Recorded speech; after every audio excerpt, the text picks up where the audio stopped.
নমস্কার সবাইকে আমার এই ইচ্ছে মতো চ্যানেলে স্বাগত জানাই।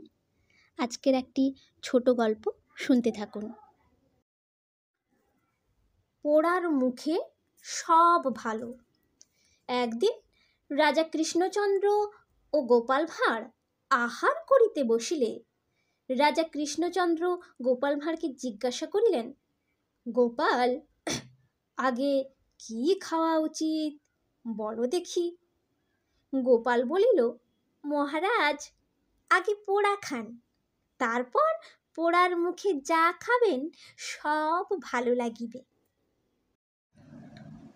গল্পটি এই পর্যন্তই। যদি আমার চ্যানেলের গল্পটি বা গল্পগুলি ভালো লেগে থাকে তাহলে অবশ্যই আমার চ্যানেলটিকে সাবস্ক্রাইব এবং শেয়ার করুন।